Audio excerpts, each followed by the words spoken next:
想在土耳其长期生活、置业或随家人定居，有一份证件绕不开，土耳其居留许可，土耳其语叫 ikamet。这一期我们把它讲清楚。中国护照入境后，想停留超过短期签证的天数，就要在移民总局 Gok Idrisi 申请居留许可。它不是旅游签证的延续，而是合法常住的法律凭证。为什么必须办？电子签停留天数有限，到期要么离境，要么转居留。一旦想在伊斯坦布尔租房、孩子入学、开公司或陪家人，它就是必经一步。它还关系到办税号、开银行账户、申请驾照，甚至将来入籍的居住年限累计。但要厘清，居留不等于工作许可，也不等于公民身份。再看类型，居留主要分短期、家庭、学生、长期和人道主义几类。绝大多数中国申请人办的是短期居留或家庭居留。短期居留最常见，适合购房、长租或商务往来。本文写作时常见有效期1到2年，可续签。但近年伊斯坦布尔部分区域因外国人登记已满暂停新增，选址前务必确认所在区是否开放。家庭居留面向土耳其公民或合法居留者的配偶和未成年子女，常见1到3年。学生居留随学籍签发，孩子读大学或语言课程 TOMR 时适用。长期居留要求在土耳其连续合法居住满8年，这是本文写作时的规定，期间不能长时间离境，审批由移民总局个案材料。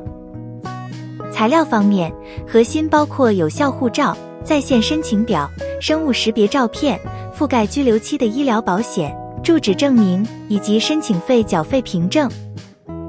住址证明可以是房产证 tapu、公证租约或地址登记 numeratage。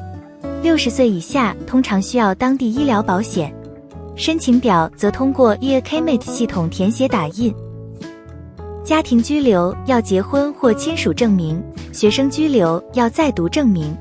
来自中国的文书通常需先公证，再做领事认证或海牙附加证明，并由宣誓翻译成土耳其语。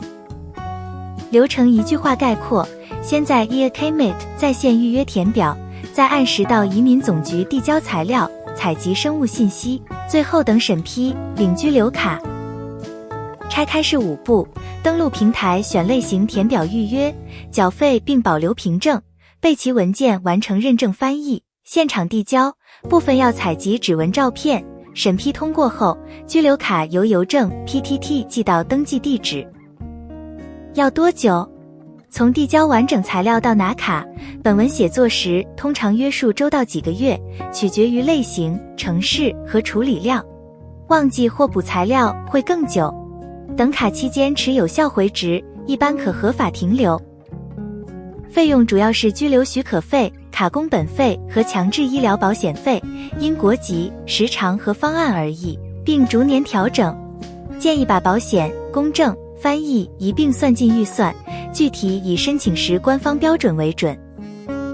续签很关键，应在到期前规定窗口内在线申请，本文写作时一般是到期前60天，别等过期。流程与首次类似，要更新保险、地址证明和缴费凭证。还要提醒，长时间离境可能影响居留连续性，进而影响日后申请长期居留或入籍的居住累计，请留意每年实际在土天数。进入避坑环节，拒签常见原因有5个：所在区已停止登记、保险不达标、地址证明瑕疵、翻译认证不全、停留理由不充分，这些最容易疏忽。收到拒签或注销后，通常有法定申诉期限，逾期就丧失救济，要尽早处理。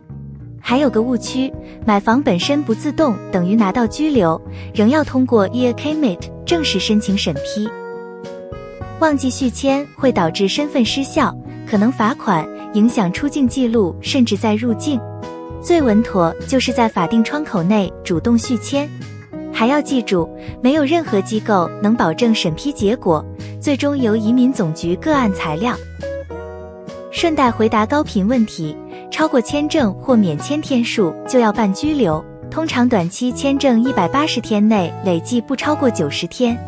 计划常住或置业的，应在合法期内提前申请，别等逾期。说句实在话，语言不通会增加难度，系统、表格、文件都要图语认证翻译，任何疏漏都可能退件。如果你在规划长期停留，关注我，少走弯路，主页还有更多干货。中土华信集团在伊斯坦布尔有全中文团队，从判断居留类型到备料，e-Akamate 申请与续签，端到端陪同，并在关键节点用中文书面汇报进度。